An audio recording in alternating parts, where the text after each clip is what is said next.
हरे कृष्णा हरे राम। गीता का यह श्लोक, प्रयास में ना तो हानि होती है ना ही हर्ष, अपितु इस पथ पर की गई उल्ट प्रकृति की महान भय से रक्षा कर सकती है।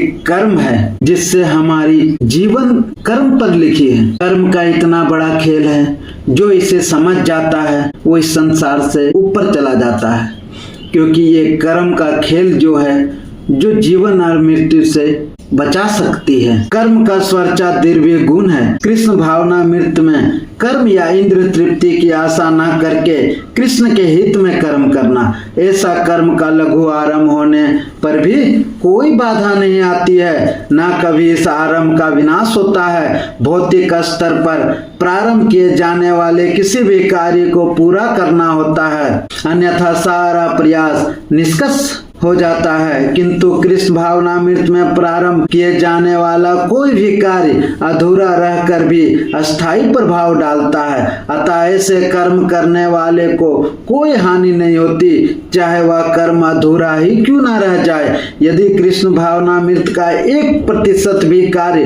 पूरा हुआ तो उसका स्थायी फल होता है। अतः अगली बार 2% से शुभारंभ होगा, किंतु भौतिक कर्म में जब 100% सफलता प्राप्त ना हो तब तक कोई लाभ नहीं होता। अजमिल ने कृष्ण भावनामृत में अपने कर्तव्य का कुछ ही प्रतिशत पूरा किया था, किंतु भगवान की कृपा से उसे 100% लाभ मिला। इस संबंध में श्रीमद् भागवत एक अत्यंत सुंदर श्लोक आया है। यदि कोई अपना धर्म छोड़कर कृष्ण भावनामृत में काम करता है और फिर भी काम पूरा ना होने के कारण नीचे गिर जाता है तो इससे उसको क्या हानि है, और यदि कोई अपने भौतिक कार्यों को पूरा करता है तो इससे उसको क्या लाभ होगा। अथवा जैसे कि ईसाई कहते हैं, यदि कोई अपनी शाश्वत आत्मा को खोकर संपूर्ण जगत को पाले तो मनुष्य को इससे क्या लाभ होगा।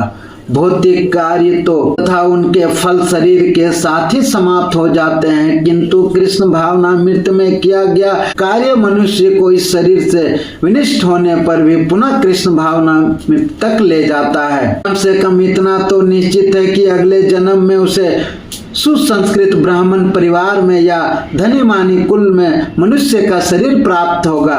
श्री कृष्ण भगवान बताते हैं कि ये कृष्ण भावनामृत में कर्म किया गया फल जो कृष्ण भगवान को अर्पित कर देना है, और ये अगर अधूरा भी रह जाता है तो अगले जन्म में हमें ब्राह्मण या अच्छे घर में जन्म मिलता है, जिससे हम आगे और कृष्ण भगवान के लिए कुछ कर सकते हैं। हरे कृष्णा हरे राम।